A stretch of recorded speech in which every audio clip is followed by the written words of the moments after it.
அன்பான நண்பர்களே வணக்கம். நாம் கேட்டுக்கொண்டிருப்பது வீரயுக நாயகன் வேட்பாரி. வாசிப்பது ஸ்ரீலதா தயாளன். போன பகுதியில் முக்கிய குறிப்புகளை நினைவுபடுத்திக் கொள்வோமா? எரிசாற்று பச்சிலை மாடுகளை எப்படி வெறிகொள்ள செய்தது என்று செம்பாவின் கதையை உருக்கமாக பார்த்தோம். 3ஆம் நாள் கொற்றவை கூத்தில் எந்த குலப்பாடல் கதை இடம்பெறும் என்பதனை கேட்கலாமா? இனி கதைக்குள். பாரியும் கபிலரும் கொற்றவை மரம் நோக்கி புறப்பட்ட போது இருள் முழுமை கொண்டு விட்டது. கபிலர் சொன்னார், மரபுக்கான காரணத்தை சொல்லாமல் அமைதி காப்பது எதனால்? தனித்த காரணம் ஒன்றும் இல்லை, நான் வேறு சிந்தனையில் இருந்ததால் மறந்துவிட்டேன் என்று சொன்ன பாரி மேலும் கூறினான், உடலெல்லாம் அச்சம் கொண்ட தெய்வ வாக்கு விலங்கால் பழத்தை தான் எடுக்க முடியும், பாம்புகளை எப்படி எடுக்க முடியும்? புரியவில்லை என்றார் கபிலர். இன்று சொல்லப்பட போவது நாகக்குடியின் கதை. அத்தியாயம் 18. கொற்றவை கூத்தின் 3ஆம் நாள். கூத்தின் அளவு பாதிதான் இருந்தது. தரையில் எவரும் உட்காரவில்லை. 3 அடிகளுக்கு மேல் இருக்கும் திட்டுகளிலும் மரக்கட்டைகளிலும் தான் உட்கார்ந்திருந்தனர். இந்த மலையெங்கும் இருக்கும் பாம்புகள் இன்றைய கூத்தை கேட்கின்றன என்பது நம்பிக்கை. ஆடுகளத்தின் முன் ஒரு பனை நீளத்துக்கும் 2 கை அகலத்துக்கும் மரக்கட்டைகளை அடுக்கி அதில் நெருப்பை பற்ற வைத்துக் கொண்டிருந்தனர். பற்றிய நெருப்பு 4 முனைகளில் இருந்தும் மெல்ல பரவி கொண்டிருந்தது. வழக்கமாக கபிலரின் முகக்குறிப்பு அறிந்தே விளக்கம் சொல்லும் பாரி இமை மூடாமல் நடப்பதை பார்த்து கொண்டிருந்தான். அடுக்கி வைக்கப்பட்ட எல்லா கட்டைகளிலும் நெருப்பு பற்றியது. தழல் மேலேற தொடங்கியது. சற்று நேரம் கழித்து கபிலர் கேட்டார், இங்கு என்ன நடக்கிறது? பாம்புக்கு நீர் கொடுக்கும் நாகர வண்டுக்கள் இன்னும் வந்து சேரவில்லை. கபிலர் சற்று முற்றும் பார்த்தார். சூழல் வழக்கம் போல இல்லை. நாகர்குடி பாணன் பகுளி என்ற பறையை இசைக்கத் தொடங்கினான். அதன் ஓசை சன்னமாக வெளிவந்தது. கபிலர் இசைப்பவனையே உற்று பார்த்து கொண்டிருந்தார். சிறிது நேரத்திற்கு பிறகு பாரியிடம் கேட்டார், நாகர வண்டுக்கள் வந்துவிட்டனவா? அவை வந்த பிறகுதான் ஆட்டம் தொடங்கியது. எங்கே, யார் ஆடுவது என கேட்டார் கபிலர். உற்று பாருங்கள், நெருப்பின் பின்புறம் என்ன நடக்கிறது என்று. கபிலர் சற்றே கூர்ந்து கவனித்தார். நெருப்பின் பின்புறம் வளைந்தும் நெளிந்தும் 2 உருவங்கள் ஆடிக்கொண்டிருந்தன. எரியும் தழலுக்கு பின்புறம் இருளின் அசைவுகள் போல் அவை இருந்தன. கை புணர்ந்தாடும் துணங்கை ஆட்டம் என்றான் பாரி. அவர்களை நாம் பார்க்கக்கூடாது என்பதற்காக நெருப்பு மூட்டப்பட்டிருக்கிறதா என்று கேட்டார் கபிலர். இல்லை, சிறிது நேரத்துக்கு பிறகு அவர்கள் நெருப்புக்குள் இறங்கி ஆடுவார்கள் என்றான். நெருப்பு எரிந்து முடிந்த பிறகு கங்குகளின் மீது ஆடத்தான் இந்த ஏற்பாடு என புரிந்து கொண்டார் கபிலர். பின்புறம் ஆடுபவர்களின் உடல் மொழி மாறியது. பாம்பு துள்ளல் தொடங்கியது. நாகக்குடியின் கதையை பாணன் தொடங்கினான். எருக்கு மலையை சேர்ந்த நாகர்கள்தான் இந்த மலைத்தொடரில் மிகவும் பழைமையான குடிகள். நாகம் இவர்களின் சொல் கேட்கும். இவர்களின் வாசனை அறிந்து விலகிச் செல்லும். இவர்களால் நாகத்தை கட்டுப்படுத்த முடியும் என இவர்களை பற்றி பலவிதமான பேச்சுக்கள் இந்த மலை முழுவதும் உண்டு. தேரி மலையின் அடிவாரத்தில் சேரலர் என்ற ஒரு குளம் உண்டு. எருக்கு மலையும் தேரி மலையும் ஒரே மலைத்தொடரின் இருவேறு பகுதிகள். எருக்கு மலை தேரி மலையை விட மிக உயர்ந்து பரந்தது. அந்த மலையின் மீதுதான் நாகர்கள் இருந்தனர். தேரி மலையின் அடிவாரத்தில் சேரலர் இருந்தனர். சேரலர் குடி மலை அடிவாரத்தின் சமதளத்தில் இருந்ததால் வேளாண்மை, வணிகம் என தங்களின் செயல்களை விரைவாக பெருக்கியது. வளமும் கூடியது. பெருஞ்சேரல்தான் அந்த குலத்தின் தலைவனாக இருந்தான். நீண்ட காலம் அவனது தலைமையில் சேரலர் குலம் தலைத்தது. அவனுக்கு வயது கூடியது. தோளில் சுருக்கம் படிய தொடங்கியது.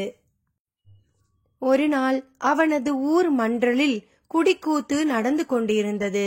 பெருஞ்சேரலும் அவன் குல மக்கள் அனைவரும் அதை கண்டு மகிழ்ந்தனர். அப்போது கூத்தாடிய இளம்பெண் ஒருத்தி கூத்தின் வேகத்திற்கு ஏற்ப கண்களை சுழற்றி சுழற்றி ஆடினாள். அவளது கண்கள் தன்னைத்தான் சுற்றி கொண்டிருக்கின்றன என பெருஞ்சேரல் நினைத்தான். நீண்ட நேரத்துக்கு பிறகுதான் தெரிந்தது, அவளது கண்கள் சுழன்று வந்து மொய்த்தது தன்னை அல்ல, தனக்கு பின்னால் நின்று கொண்டிருக்கும் வீரனை என்று. அன்று இரவு முழுவதும் சேரலுக்கு தூக்கம் கொள்ளவில்லை. அழகியின் கண்கள் தன்னை தாண்டி போன கணத்தை அவனால் தாங்க முடியவில்லை. சேரள குலத்தின் பலம் பெருக்கி திறன் கூட்டிய மாவீரன் என புகழப்பட்ட தன்னை வயோதிகம் வந்து பற்ற நினைப்பதை அவனால் ஏற்க முடியவில்லை. தோளில் ஏற்படும் சுருக்கங்களை காண கண்கள் மறுத்தன. சுருக்கம் களைய வழி உண்டா என கேட்டு திசை எங்கும் ஆட்களை அனுப்பினான். வடதிசைக்கு போனவன் வந்து சொன்னான், நான் பார்த்த பெருமுனி ஒருவன் இதற்கு வழி உண்டு என சொன்னான். ஆனால் என்னவென்று சொல்ல மறுத்துவிட்டான் என்றான். வெகு விரைவில் அந்த முனி தேரிமலைக்கு வரவழைக்கப்பட்டார். தேகத்தின் சுருக்கம் மரத்தின் சருகை போல உதிரக்கூடியதுதான் என்றார் அவர். அதற்கான வழியை காட்டுங்கள் என்று பெருஞ்சேலர் வேண்டி நின்றான். சிறு குண்டம் அமைத்து அதில் பலவிதமான மரக்குச்சிகளை போட்டு தீமூட்டி அந்த புகை நடுவே நின்று அந்த முனி சொன்னான், நாகங்கள் சட்டையை கலற்ற ஒரு மூலிகையை உண்ணும். அந்த மூலிகையை நீ உண்டால் உனது தேகத்தின் சுருங்கிய மேல்தோல் கலன்று யவ்வனம் அடைவாய் என்று. அந்த மூலிகையை எவ்வாறு கண்டறிவது என கேட்க, இந்த புவி மேல் அந்த ரகசியத்தை அறிந்தவர்கள் நாகக்குடியினர் மட்டுமே. நீ அவர்களிடம் கேட்டு அந்த மூலிகையை பெற்று பயனடைவாயாக என்றார் முனி. பெருஞ்சேரலின் மனம் குளிர்ந்தது. முனியின் மனம் குளிர செய்ய வேண்டிய அனைத்தையும் செய்து அனுப்பினான்.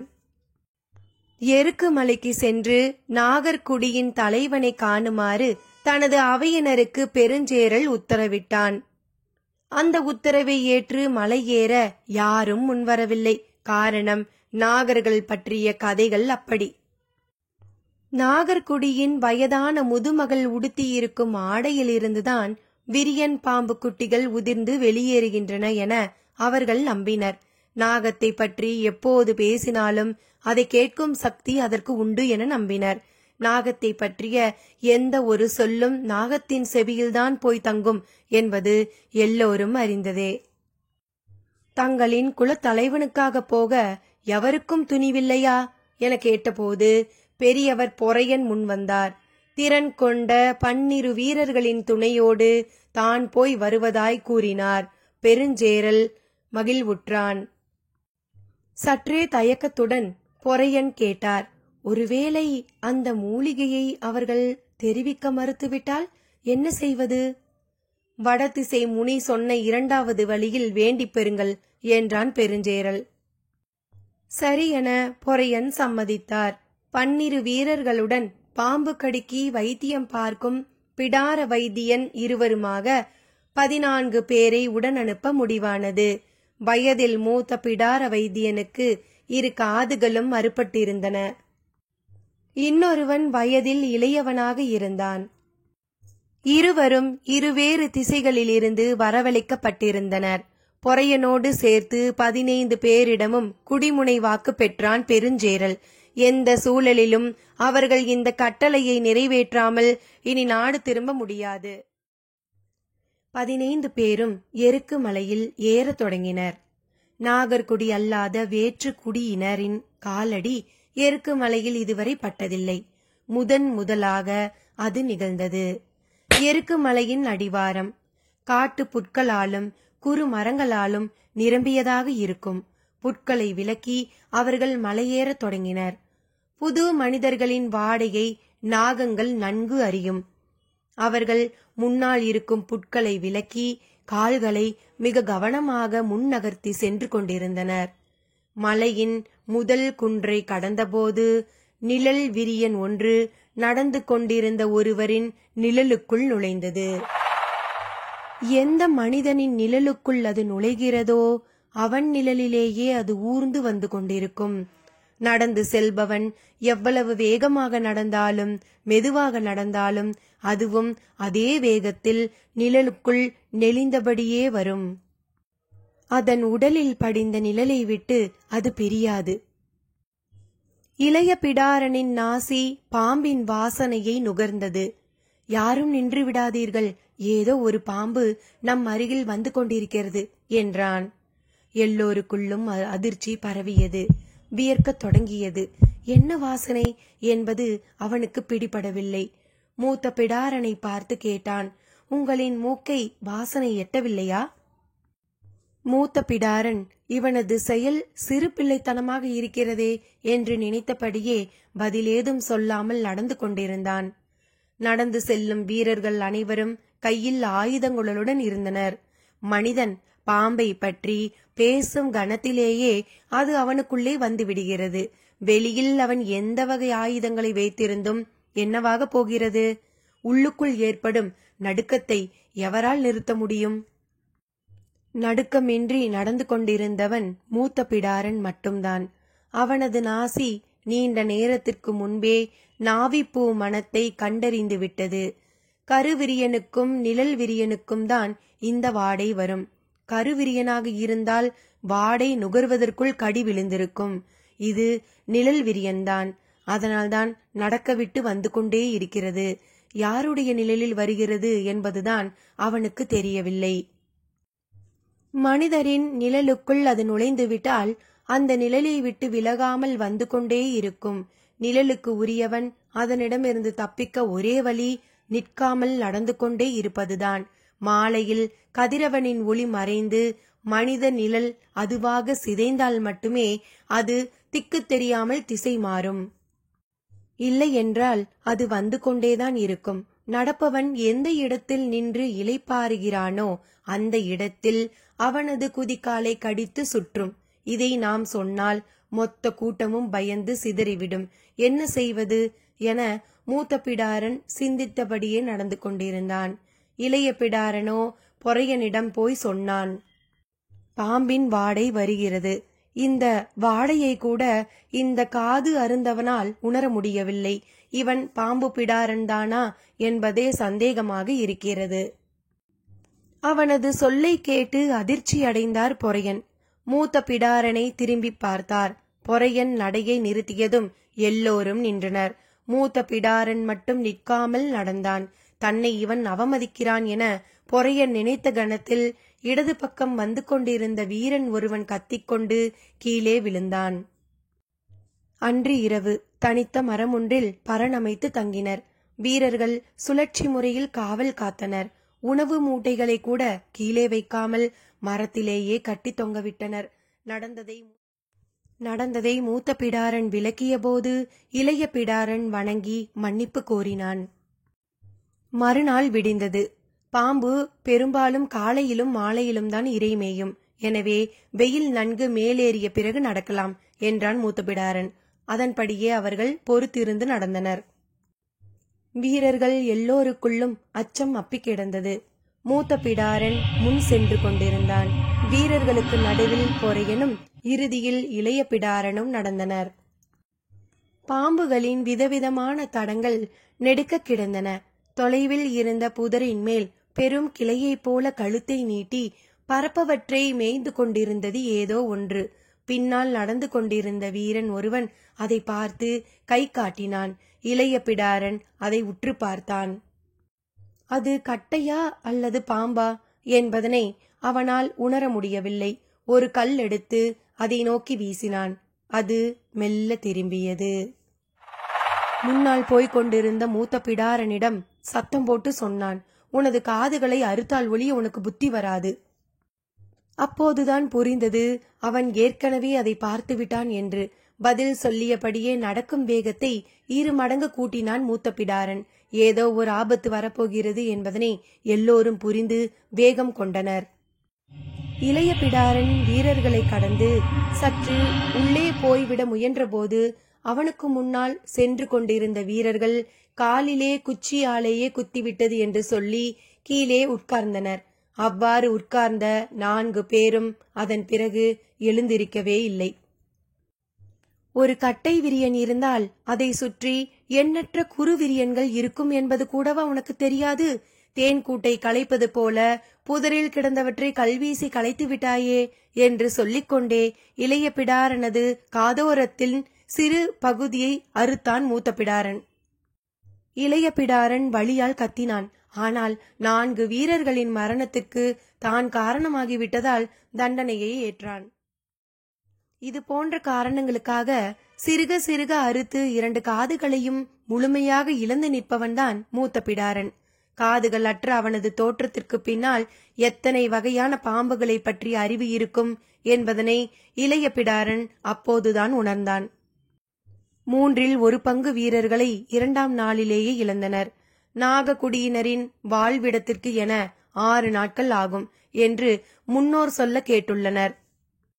அங்கு சென்று சேரும்போது எத்தனை பேர் உயிரோடு இருப்போம் என்ற அச்சம் எல்லோரையும் ஆட்கொண்டது.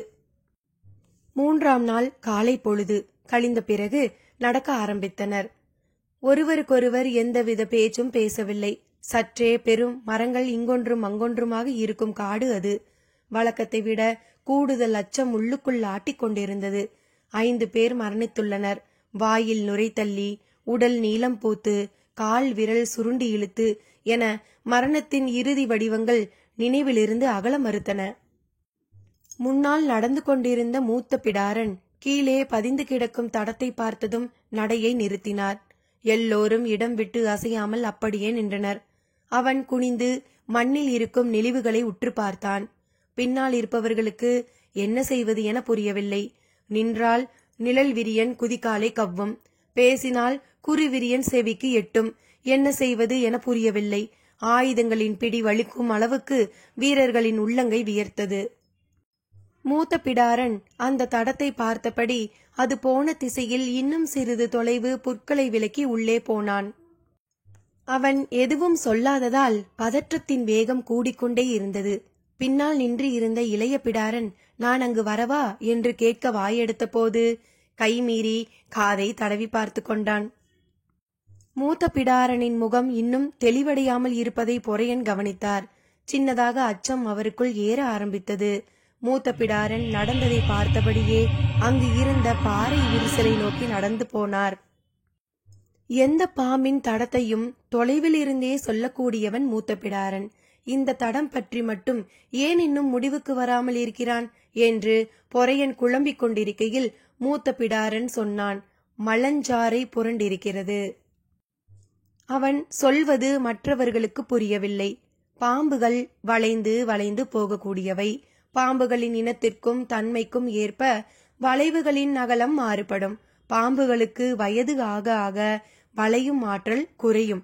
அதனால் அவற்றின் வேகம் குறையும். இந்த நிலையிலேயே பெரும்பாலான பாம்புகள் இறந்துவிடும். ஒரு சில பாம்புகள் தான் இவற்றை தாண்டியும் வாழும். முடிந்தவரை நெளிவு கொடுத்து நகர்ந்து போகும். மிகவும் வயதானால், அதாவது மனிதன் 100 வயதை எட்டுவதை போல பாம்பும் பெரும் வயதை அடைந்தால் அதன் உடல் பாதி அளவுக்கு சுருங்கிவிடும். அதனால் நெளிந்தபடி நகர முடியாது. உடலை முறுக்கி புரளத் தொடங்கும். அப்படியே இடது புறமும் வலது புறமுமாக புரண்டு புரண்டுதான் இடத்தை கடக்கும். மனிதன் வயோகத்தில் உட்கார்ந்து போவதைப் போலத்தான் அதுவும். இந்த இடத்தில் மலஞ்சாறை ஒன்று புரண்டு போயிருக்கிறது என்றான் மூத்த பிடாரன். அவன் சொல்வதை அனைவரும் வாய் பிளந்து கேட்டுக்கொண்டிருந்தனர். மூத்த பிடாரன் தொடர்ந்தான், இதில் மகிழ்ச்சியான செய்தி என்னவென்றால் இந்த குன்றில் வேறு எந்த பாம்பும் இருக்காது. எல்லோரையும் ஆச்சரியம் தொற்றியது. பாம்பு புரளும் மண்ணில் பிற பாம்புகள் தங்காது என்பது முன்னோர் வாக்கு. எனவே இன்று இந்த குன்றை கடக்கும் வரை உங்களுக்கு அச்சம் தேவையில்லை என்றான் மூத்த பிடாரன். வீரர்கள் அடைந்த மகிழ்ச்சிக்கு அளவில்லை. அப்பாடா என்று பெருமூச்சு விட்டனர். அச்சமற்ற அடிகளை கால்கள் எடுத்து வைத்தன. நடையின் வேகம் கூடியது. பேச்சு தொடங்கியது. பாம்புகளை கையாள்வதில் உள்ள நுட்பங்களை பற்றி பேசினர். பாம்புகள் மனிதனை கண்டு அஞ்சித்தானே ஓடுகின்றன. பின்னர் ஏன் மனித மனம் பாம்பை கண்டு பதறுகிறது என்று கேட்டான் வீரன் ஒருவன்.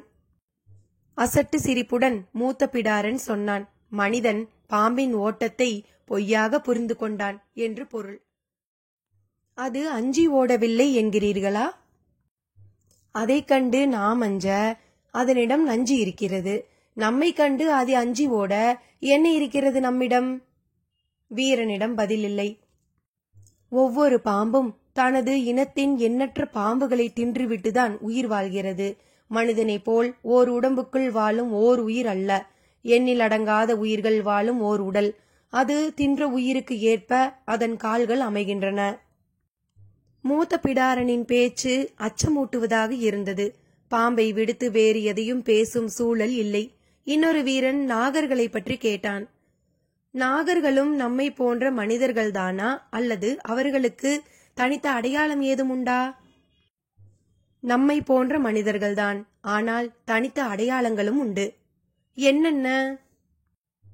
நாகர்குடியின் ஆண்களை நீங்கள் கண்டறிய வேண்டும் என்றால் அவர்களின் கால்களை வைத்துத்தான் கண்டறிய முடியும். குதிகாலில் நமக்கு மேலும் கீழுமாக வெடிப்புகள் இருக்கும், அவர்களுக்கோ செதில் செதிலாக பக்குகள் இருக்கும். அதே போல கைவிரல் நகக்கண்ணில் தோல் நமக்கு மேலும் கீழுமாக உரியும், அவர்களுக்கோ செதில் செதிலாகத்தான் உரியும். உற்று பார்த்தால் நகம் எங்கிருந்து தொடங்குகிறது என்பதே தெரியாது. அவ்வளவு நேரம் உற்சாகமாக இருந்த பேச்சொலி இப்போது சற்றே அமைதி கொள்ள தொடங்கியது. இன்னொருவன் கேட்டான், நாகர்குடி பெண்களை எப்படி கண்டறிவது? காமம் கொள்கையில் என்று மட்டும் சொல்லி நிறுத்தி கொண்டான் மூத்த பிடாரன்.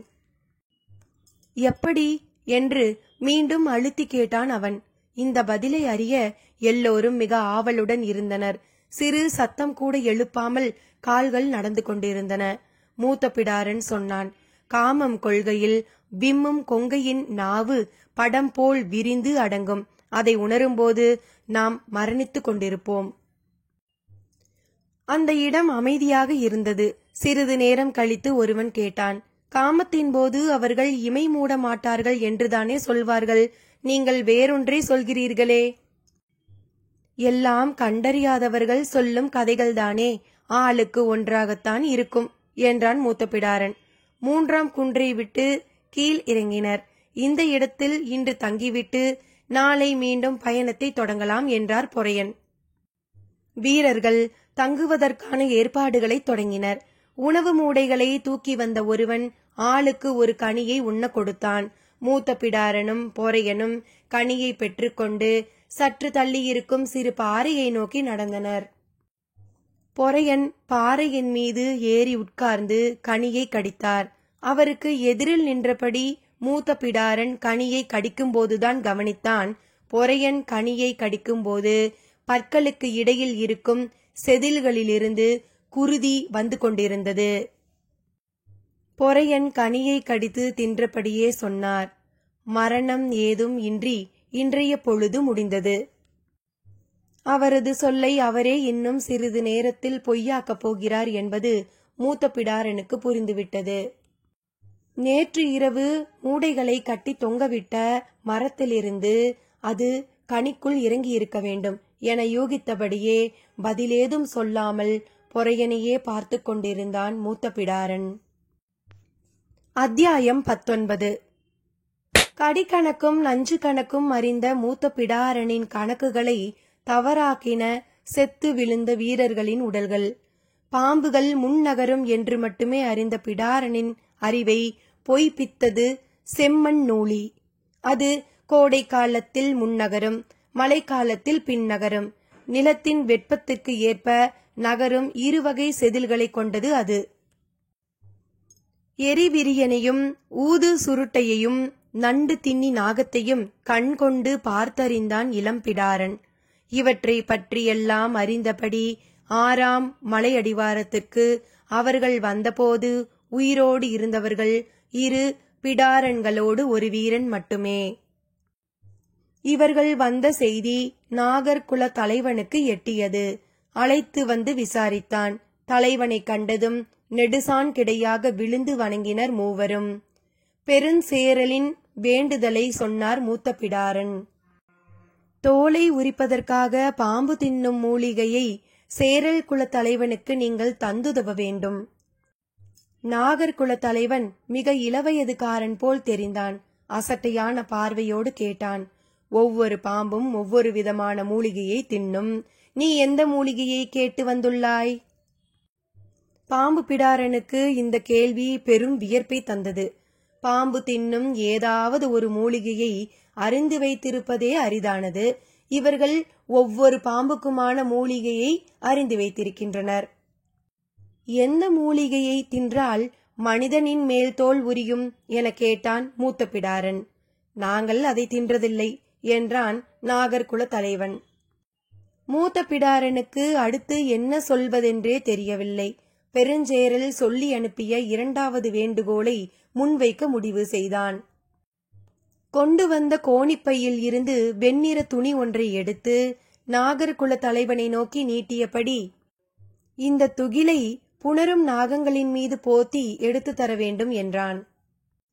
நாகங்கள் புணர்கையில் அவற்றின் மீது போர்த்தப்பட்ட துணியால் மனிதனுக்கு நீடித்த ஆயுளும் அதிர்ஷ்டமும் கைகூடும் என்பது வடதேசத்து முனியின் வாக்கு. அதனால்தான் இதை கொடுத்து அனுப்பினான் பெருஞ்சேரல்.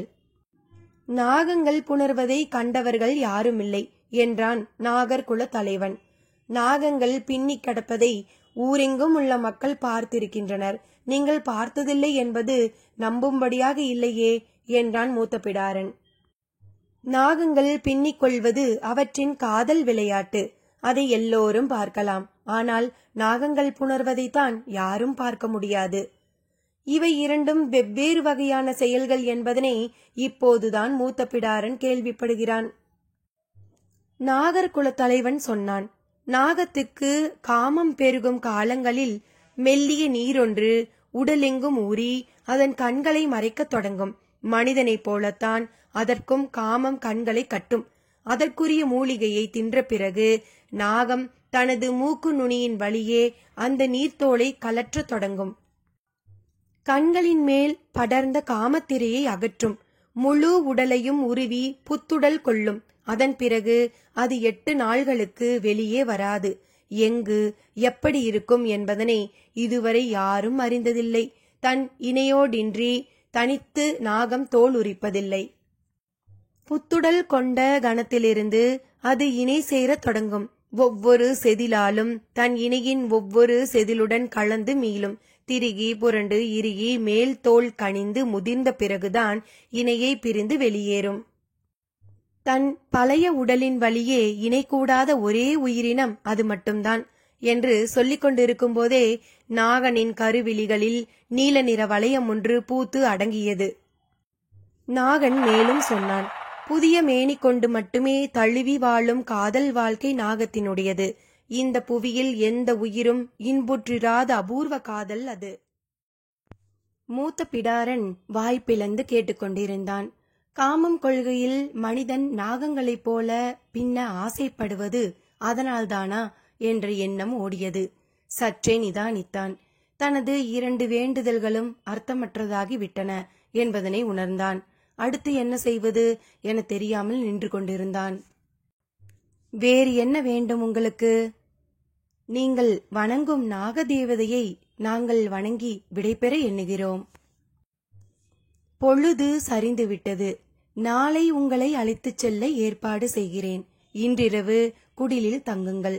எக்காரணம் கொண்டும் குடிலை விட்டு வெளியே வரக்கூடாது என்றான். சரி என்று சம்மதித்தான் மூத்த பிடாரன். தனித்து இருந்த குடில் ஒன்றில் அவர்கள் தங்க வைக்கப்பட்டனர். இரவு கூடியது. மகுளி பறை இசைக்கும் ஓசை கேட்டது. இன்று நாகர்களின் விருப்ப நாள். வந்துள்ளவன் பிடாரன் என தெரிந்தும் அவனிடம் கனிவு காட்டியதற்கு அதுதான் காரணம். குலத்தின் வழக்கப்படி புதிய இணையர்கள் விரும்பி கூடும் நாள் இது. நாகர்குடி முழுவதும் மந்தையை சூழ்ந்து உட்கார்ந்திருந்தது. நடுவில் பெரும் வட்டத்தில் நெருப்பு மூட்டி இருந்தனர். குடிலுக்குள் அடைப்பட்டிருந்தனர் மூவரும். வீரனுக்கு எதுவும் தோன்றவில்லை. அவன் படுக்க தலை சாய்த்தான். பிடாரன்கள் இருவரும் வெளியே என்ன நடக்கிறது என்பதனை தெரிந்து கொள்ள தவியாய் தவித்தனர். இசையின் ஓசை கூடிக்கொண்டே இருந்தது. இளம் ஆண்களும் பெண்களும் தங்களின் இணையை தேர்வு செய்ய தொடங்கினர். மூத்த பிடாரன் ஓலை வேய்ந்த குடிலில் மிகவும் பக்குவமாக சிறு துளைகளை உருவாக்க முயன்று கொண்டிருந்தான். நாகர்கள் வேய்ந்த குடிலில் ஆபத்து நிறைந்திருக்கும் என்பதனை அவனால் யூகிக்க முடிந்தது. எனவே மிகவும் கவனமாக அந்த வேலையை செய்து கொண்டிருந்தான். இளம் பெண்கள் அமர்ந்திருக்க இளம் ஆண்கள் அவர்களின் அருகில் வந்து இரு கைகளையும் பற்றி உள்ளங்கையை ஒன்றோடு ஒன்று உரசினர். சாரை பாம்பின் அடிவயிறு பலவலப்பானதாக இருக்கும். நல்ல பாம்பின் அடிவயிறு சொரசொரப்பானதாக இருக்கும். அது மரம் ஏறக்கூடியதால் அந்த தன்மை வாய்ந்தது. ஆண் பெண் இருவரிலும் இந்த இரு இனங்களும் உண்டு. எதிரெதிர் தன்மை உள்ளவர்கள் கைகளை இறுக்க பற்றினர். அவ்வாறு இல்லாதவர்களின் கைகள் விலகி மறு கை பற்றின. வளவளப்பான சாரையின் அடிவயிற்றை சொரசொரப்பான உள்ளங்கைகள் சூழத் தொடங்கின. மூத்த பிடாரன் பக்குவமாக துளையிட்டு தொலைவில் நடப்பதை பார்த்து கொண்டிருந்தான். இளைய பிடாரனும் அதே போல துளையிட முயன்றான். கைகளை பற்றியவர்களின் ஆட்டம் தொடங்கியது. கை புணர்ந்து ஆடும் துணங்கை கூத்து. நாகத்திடமிருந்து மனிதன் கற்ற காதற்கலை இது. சுழிவும் பின்னலுமாக நெருப்பின் தழல் போல் உடல்கள் ஒன்றின் மேல் ஒன்று படர்ந்து மேலேறின. இசை கூடியது. நாகம் படம் விரிக்கையில் மயில் தோகையில் பலவண்ணம் சட்டென தோன்றி மறையும். நாகர்குல பெண்ணின்களின் முகங்கள் தழல் படர்ந்த வெளிச்சத்தில் அவ்வாறே தோன்றின. மூத்த பிடாரன் வாய்ப்பிளந்து பார்த்து கொண்டிருக்கையில் ஐயோ என கத்தியபடி கீழே சரிந்தான் இளம் பிடாரன்.